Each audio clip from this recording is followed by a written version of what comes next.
안녕하세요, 아트미디 NDJ입니다. 이번 영상에서 소개해드릴 제품은 아카이 MPC 스튜디오 마크2입니다. MPC 스튜디오는 예전 2012년에 MPC 르네상스와 함께 나왔던 아카이 최초의 MPC 컨트롤러이죠. 이 MPC 스튜디오가 거의 10년 만에 후속작이 드디어 나왔습니다. 사실 그 전에 MPC 스튜디오 블랙 에디션이라는 제품이 나왔었죠. 하지만 그 제품 같은 경우는 이제 그 컨트롤러 부품이나 이런 것만 조금 바뀌었을 뿐이고 색상만 바뀌어서 나왔기 때문에 굳이 아카이에서 마크2라는 이름은 붙이지 않았던 것 같아요. 그냥 블랙 에디션이라고만 불렸죠. 그리고 이번에는 아예 모양부터 이렇게 다른 MPC 스튜디오 마크2가 나왔습니다. 그럼 한번 이번에 리언박싱이 아닌 실제 언박싱을 한번 시작해보면서 진행해보도록 하겠습니다. 먼저 박스 C를 뜯고 이렇게 열어보면 간단한 MPC 주요 컨트롤러 설명과 제공되는 케이블과 빠른 사용자 가이드가 들어있는 비닐이 보입니다. 이 비닐을 보시면 3.5mm 미디 케이블 2개와 USB 케이블 그리고 빠른 시작 가이드가 들어있습니다. 그리고 마지막에 MPC 스튜디오 2 본체가 나오죠. 여기 이번 MPC 스튜디오 2 매력 포인트인 터치 스트립이 보이고 데이터 다이얼과 패드가 있죠.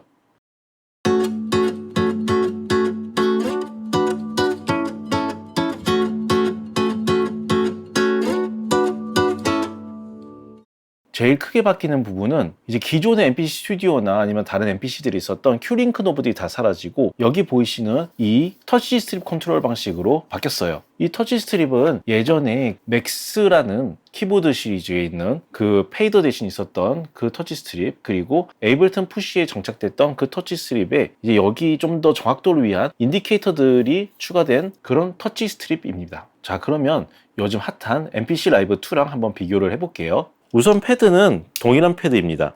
사이즈도 비슷하고 패드감도 비슷합니다. 전체적인 사이즈는 확실히 터치 스크린이 빠지면서 굉장히 컴팩트해졌고, 버튼들을 보면은 스탠드얼론 MPC들의 경우는 이제 모드 전환 버튼이나 아니 트랜스포트 컨트롤적인 면이 위주라면은 MPC 스튜디오 2 같은 경우는 터치 스크린이 이제 없는 대신에 작업을 더 빠르게 편리하게 할 수 있게 이런 기능적인 버튼들이 많이 생겼습니다.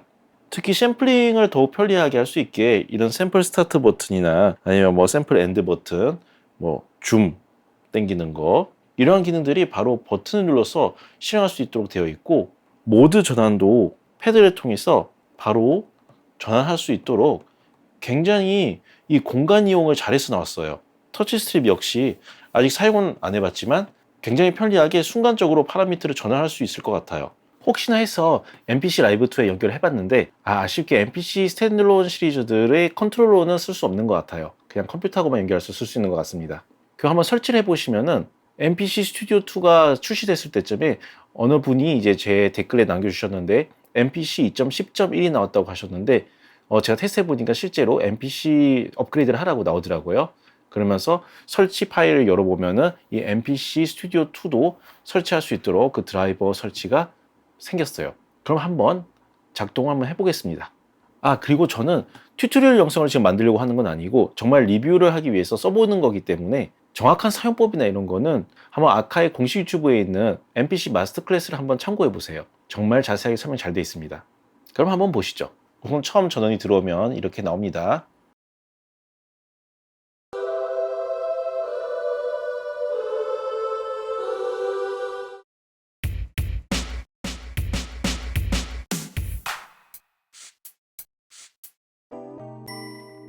패드 연주감은 여전히 좋습니다. 딱히 오래 연주해도 저는 개인적으로 손이 아프거나 하진 않는데 이건 개인차가 있으니까 직접 연주해 보시는 게 맞는 것 같습니다. 터치 스트립은 눌러보니까 큐링크 노브를 대체해 주거나 따로 파라미터들과 연동해서 쓸 수 있네요. 이렇게 설정이 나오죠. 그리고 패드로 해당 큐링크 번호를 이렇게 선택해서 바로 연동해서 쓸 수 있습니다. 생각보다 정확하게 잘 먹네요. 노트 리피트의 경우도 이런 식으로 이 터치 스트립이 조금 익숙해지면 라이브 환경에서 굉장히 유용하게 잘 써먹을 수 있을 것 같아요. 직관적이니까 아무래도. 그리고 이렇게 모드 버튼을 통해서 바로바로 전환되는 것도 좋고요.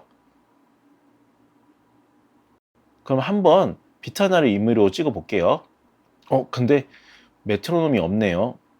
이건 조금 아쉽습니다. 탭 템포는 있는데 말이죠. 자, 그럼 시작해 볼게요.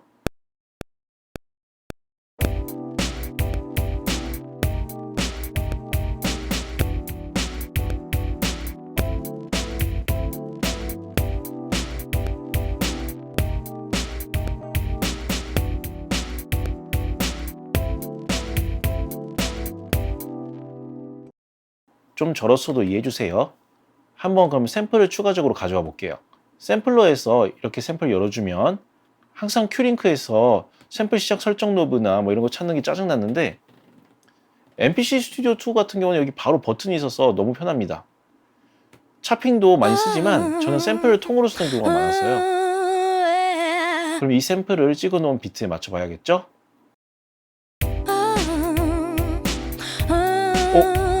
키랑 스케일은 맞는 것 같아요. 이런 걸 얻어 걸렸다고 하죠. 이제 BPM만 타임 스테이지로 살짝 맞춰볼게요. 우선 길이를 조절해주고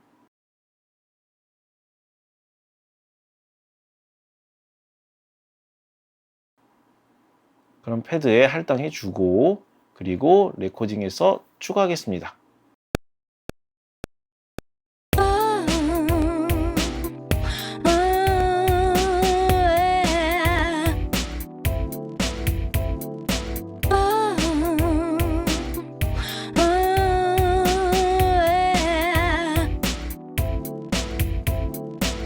여기 핀 여자 보컬 샘플에 패드 믹스에 들어가서 MPC 2.10의 묘미 보컬 이펙터인 보컬 더블러랑 보컬 튠을 써보겠습니다.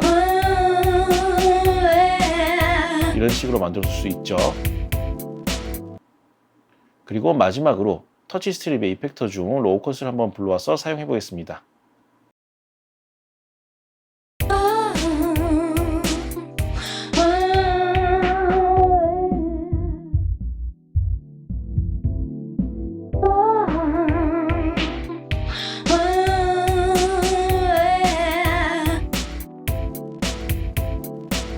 확실히 별도로 불러와서 사용할 수 있어서 편하네요.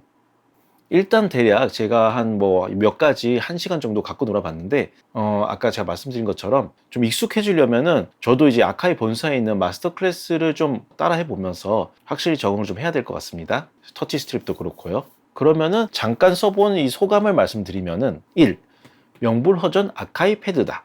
다만 이건 아카이 패드만을 고집해왔던 제 개인적인 의견이기 때문에 꼭 만져보고 판단하시라. 2.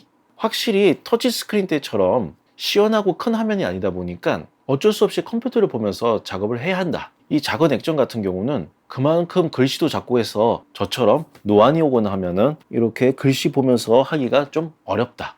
3. 미디 에디팅과 샘플 편집에 관련된 그런 기능 버튼들이 있어서 확실히 그전 MPC 스튜디오들보다는 편하다. 4. 패드를 통한 모드 전환은 정말 신의 한 수다.